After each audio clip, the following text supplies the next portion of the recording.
Busch Gardens opened in 1959, the 16-acre park at the Anheuser-Busch Brewery showcased birds and beautiful flowering gardens.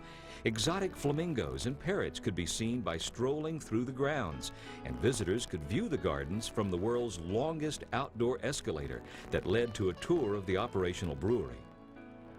Soon, a live bird show was added for park guests. Then, as now, the Busch Gardens Bird Show showcased many of our feathered friends and encouraged guests to appreciate and protect them. This entertaining show began a long-term commitment for the Anheuser-Busch Adventure Parks, a commitment to the conservation and preservation of wildlife and wild places. Since then, Busch Gardens has grown almost twice its size, adding several rides and attractions over the years. It has grown into one of the most popular tourist destinations in Florida, with some of the most popular thrill rides in the world. But where did that all start? The park's first roller coaster, Python, would become an iconic steel coaster for the park, being one of the first inverting coasters people ever experienced. Their next coaster was also inverting. Scorpion, in the Timbuktu area, would become the park's second inverting coaster. Just over a decade later, Busch Gardens would announce its next coaster, Kumba, a B&M sit-down with the world's largest vertical loop. Kumba was such a big deal, they even invited big-name celebrities to help promote the grand opening. American, coaster enthusiasts have said this thing is really a humdinger.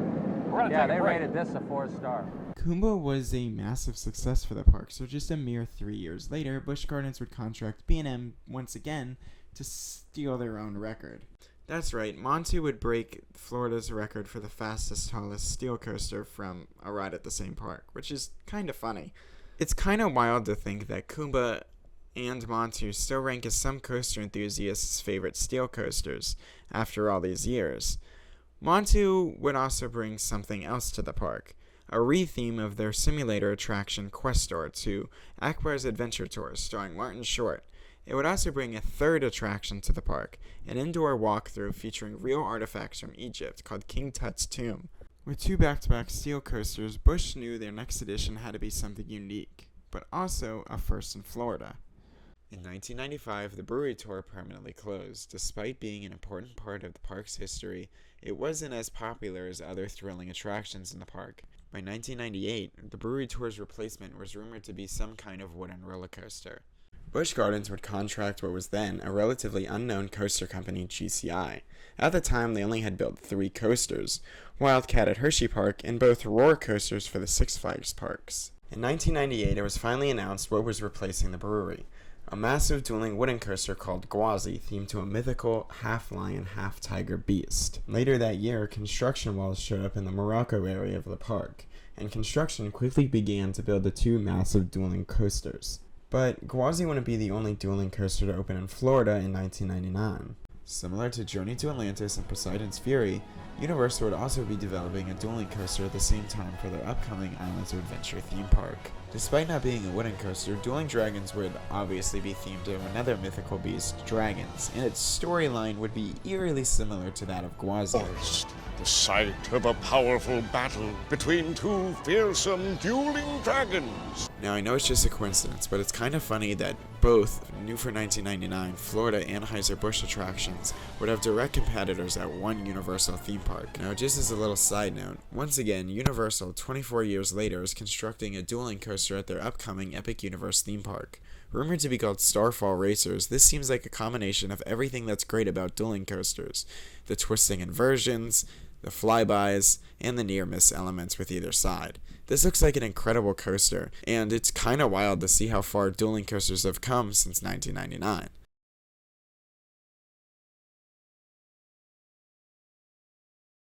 Finally, in 1999, Gwazi would open. It was a massive success for the park and drew in visitors from around the world to ride the record-breaking wooden coaster. It was smooth, re-rideable, and unique. Guests could either approach Gwazi from the Morocco area or the Bird Gardens area. Either way, they would not be greeted by any sort of sign or theming, just the coaster itself. Gwazi would lack the amount of theming that something like Montu had, since most of the ride's budget was spent on the coaster itself. But that doesn't mean Gwazi didn't have any theming. When it first opened, you could find these 2 statues outside the ride's entrance. The queue would also feature dramatic music and sound effects every time a train dispatched.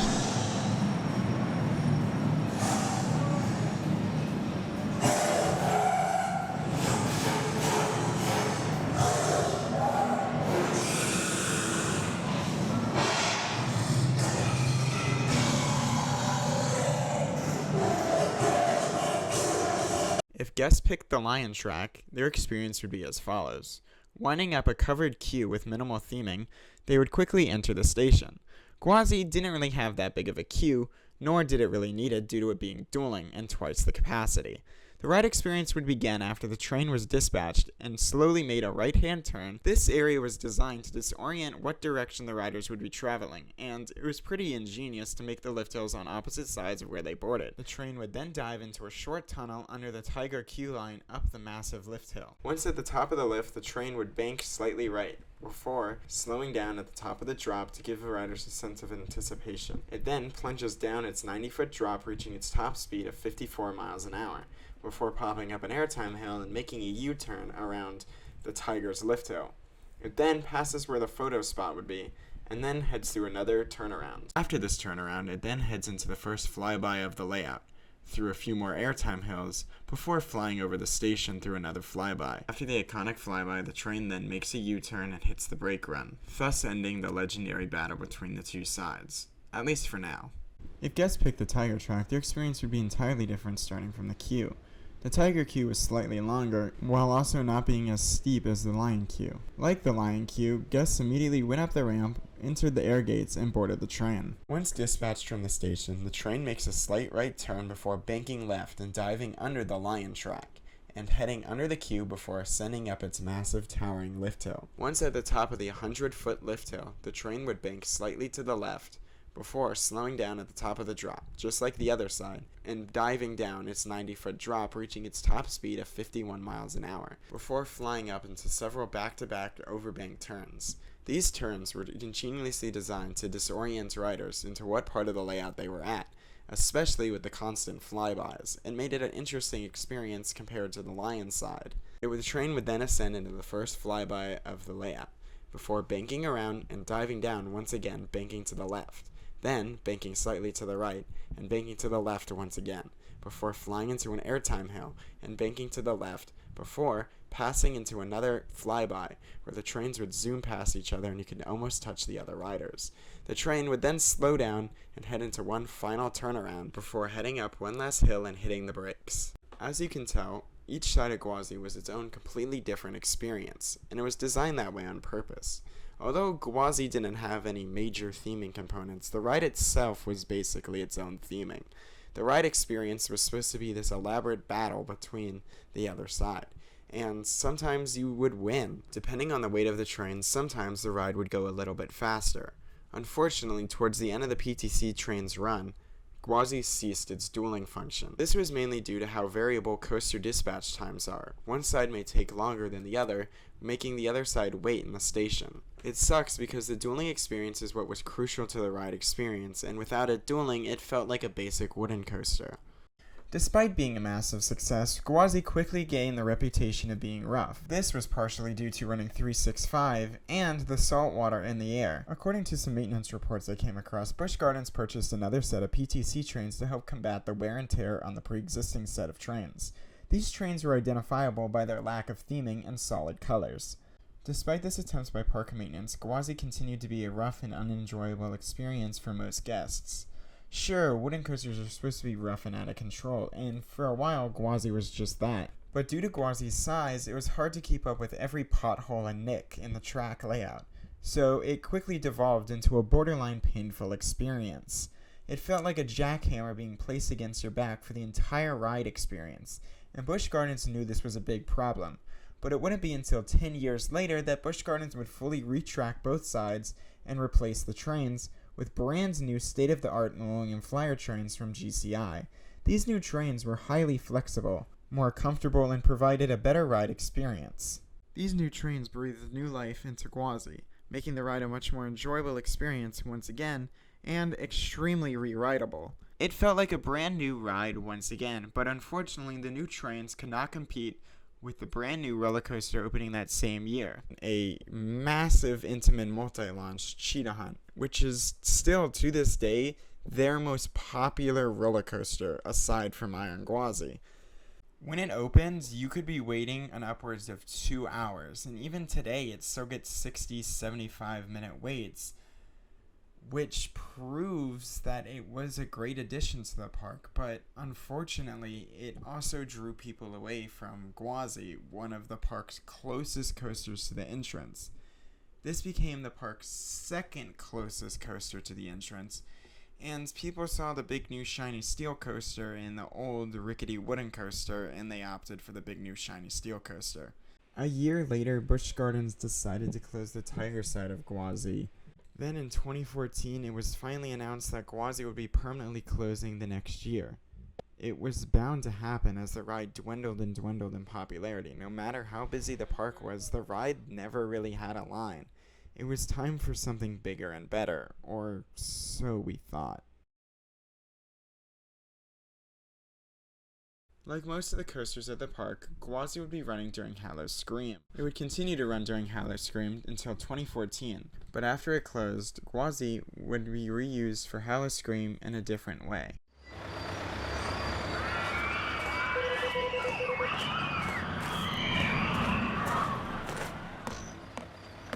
You good? I got this. Be careful. Of course.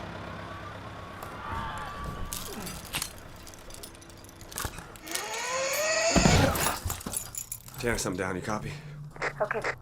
The structure is very likely to be unstable. It may collapse. Going in.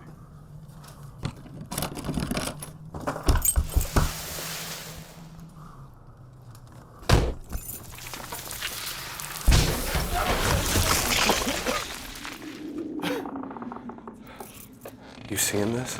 Copy that. Oh. Hello? Hello?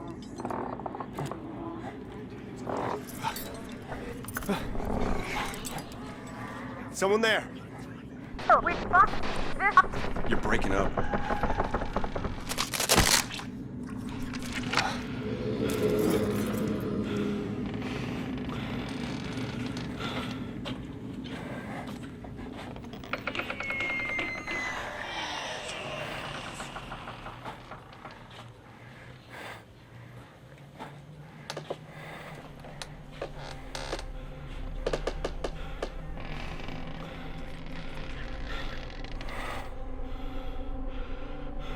Stories were true.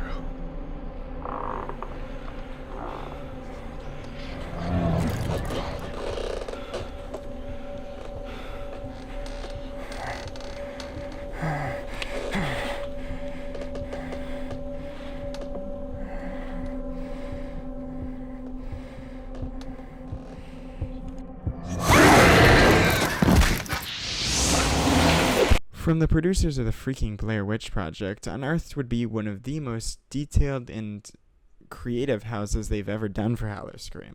With an elaborate marketing campaign, it really got you hyped up for whatever they were announcing.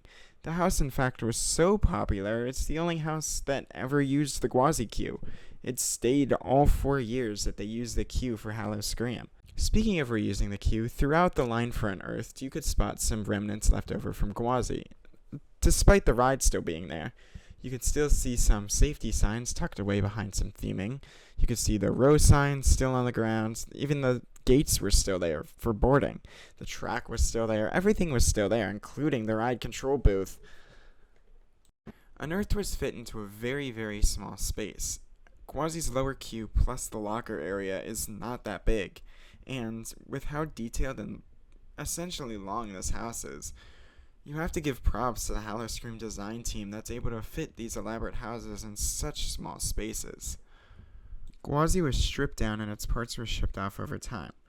When Busch Gardens Williamsburg built Invader, instead of buying new trains, they reused 2 of the old Gwazi trains, and just recently, Seaworld San Antonio reused the remaining 2 for their wooden coaster Texas Stingray. In some ways, Texas Stingray is reminiscent of Gwazi. I mean, just look at the drop. It's literally just Gwazi. It's mainly turns and not airtime focused, so in spirit, Texas Stingray is what modern Gwazi would look like.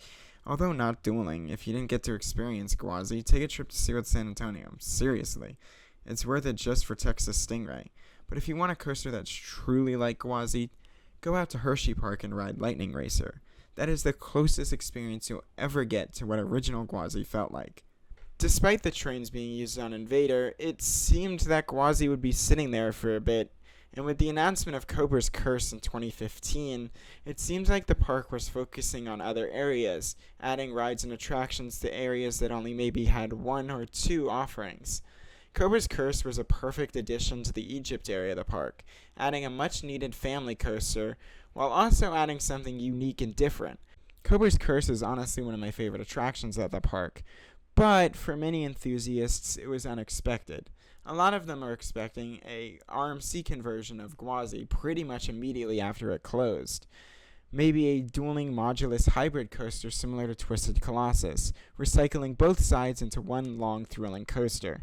Even after Cobra's Curse, Gwazi continued to sit abandoned, and with the closure of Tidal Wave that very same year, it seemed unlikely that anything would happen to that plot of land. 3 years later, Busch Gardens would announce their next coaster.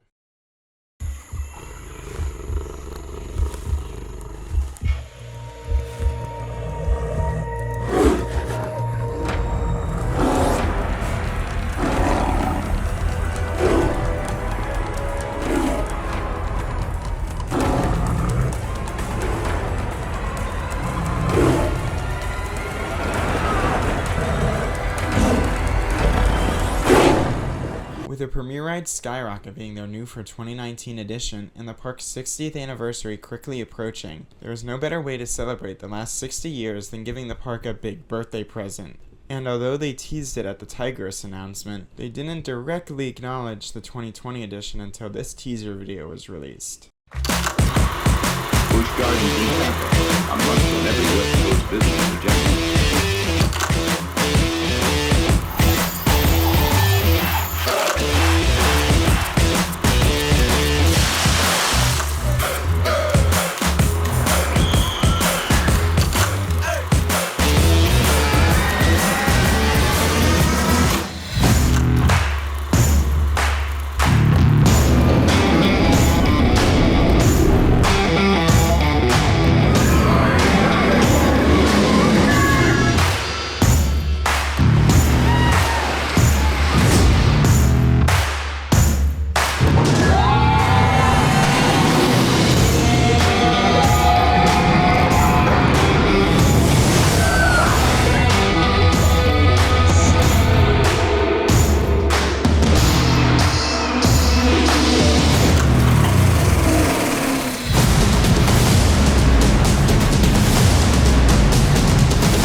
Gwazi started to be dismantled.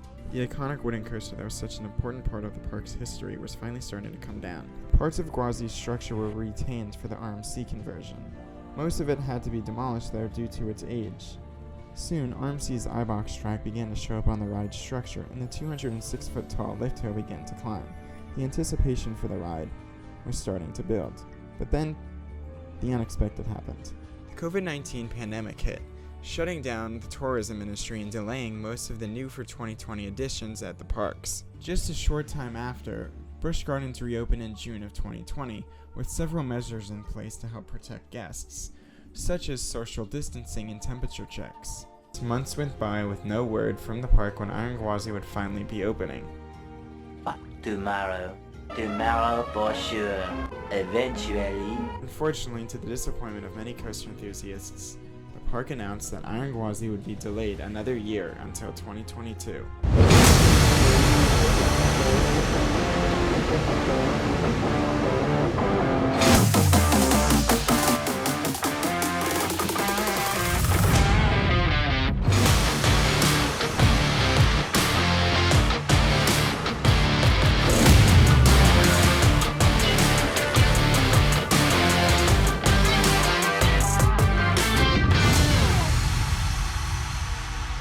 Finally, after so many years of waiting for original Gwazi to be replaced and 2 years of delays, Iron Gwazi was finally open, and it was well worth the wait. Standing at 206 feet tall, Iron Gwazi definitely dominates the park's skyline more so than original Gwazi did. Iron Gwazi reuses a lot from original Gwazi, but it also brought a lot of new theming elements to the area. Although it reuses the original entrance for Gwazi, it is now much wider than it used to be thanks to the removal of the lion lift hill. One thing Iron Gwazi added that original Gwazi didn't have was educational signage, and Iron Gwazi has plenty of it sprinkled throughout the queue. As far as the queue goes, it remains exactly the same, with the Tiger side ramp being used for quick queue, and the Lion side ramp being used for the regular standby queue. Once in the station area, switchbacks replace the former Tiger station and boarding area, while Iron Gwazi's air gates take up the former exit area for both sides. Instead of a lion or tiger, they went with a crocodilian theme for Iron Gwazi, with its 3 trains featuring a beautifully sculpted crocodilian zero car. Once the train is dispatched, it makes a left-hand turn, crossing over both sides of original Gwazi. Then, it dips down, banking slightly to the left once again, before heading up the 206-foot tall lift hill. Once at the top of the 206-foot tall lift hill, the train slows down, just like original Gwazi, before diving down its beyond vertical drop, reaching its top speed of 74 miles an hour, before the train heads into her iconic RMC overbank turn. Not even giving a second for the riders to breathe, it heads into its first inversion, the death roll, before quickly ascending into the ride's second inversion. Then it heads into the best element of the ride, the wave turn. The ejector airtime here is absolutely insane. It heads into a few bunny hills, paying tribute to original Gwazi, before heading into the ride's final inversion, a stall. Then, after a few more bunny hills, it finally hits the brakes. Iron Gwazi reuses several support structures from original Gwazi. Iron Gwazi boards on the Tiger side station, before heading across the Lion side, and heading up where the Tiger maintenance barn and lift hill used to be, and before diving down between the 2 tracks.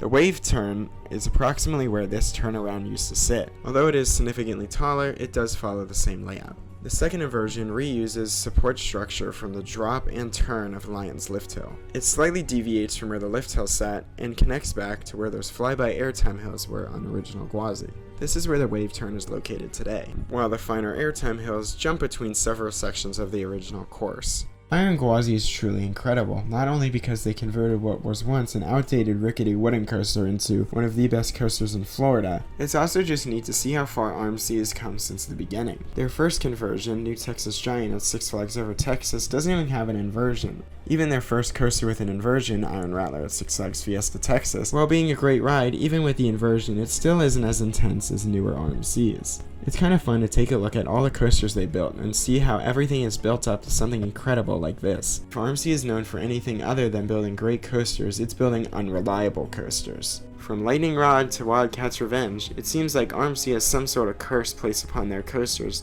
that just makes them break down a lot, and Iron Gwazi is no exception to this. Since it opened, Iron Gwazi has been plagued with several technical issues. Now, this doesn't mean the ride isn't safe. It's extremely safe, just unreliable.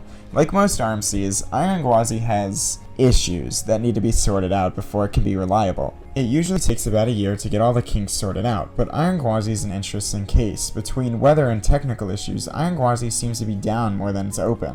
What's funny is, while recording this documentary, Iron Gwazi didn't open for an entire day. On our final day of shooting, or at least what we planned to have our final day of shooting, Iron Gwazi failed to open. Thankfully, none of the shots we had left required the ride to be running, but it's just something I'd never seen happen before while visiting the park. The park's maintenance team, in fact, actually usually does an incredible job of getting the ride back open in a timely manner when it does go down, so props to them for being amazing. Despite all these issues, Iron Gwazi is still a great roller coaster and one of the best at the park. But what's left over from original Gwazi? Despite original Gwazi being demolished, you can still spot some references and remnants of original Gwazi. Like, on the Bridge to Springs tap room, you can spot these decorative theming elements that used to welcome you into Gwazi Park. Gwazi Gliders obviously retains the name and original font of Gwazi, as well as the special event area across the way. The watering hole snack stand next to the entrance to the attraction also references original Gwazi by recycling its color scheme with its lettering and background. Just across from the Iron Gwazi entrance, you can spy these weird colored areas on the ground. This is a massive version of the Gwazi logo. Also at the entrance plaza, you may spy these weird metallic spiky structures.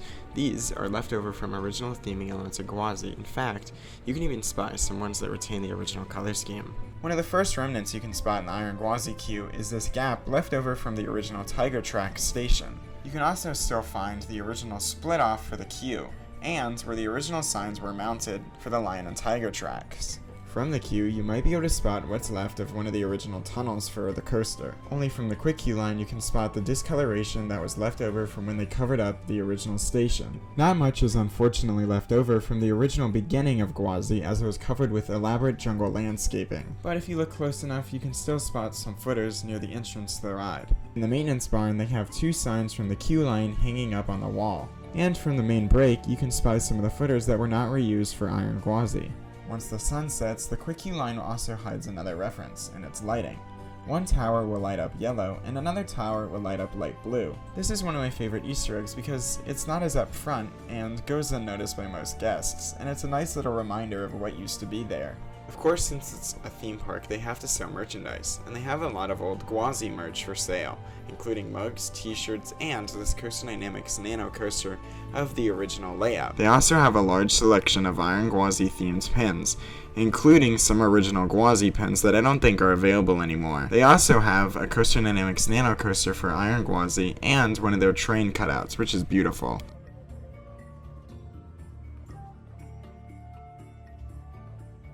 Now with the record-breaking hybrid coaster, Busch Gardens has the potential to have one of the most stacked coaster lineups in America. With the recent removal of Sand Serpent rumored to be replaced by some sort of family coaster, the park is definitely trying to build more family-oriented attractions before their next rumored edition. With the rumored 2025 edition being a record-breaking Giga Coaster, the park definitely has a bright future and has come a long way since a simple dueling wooden coaster.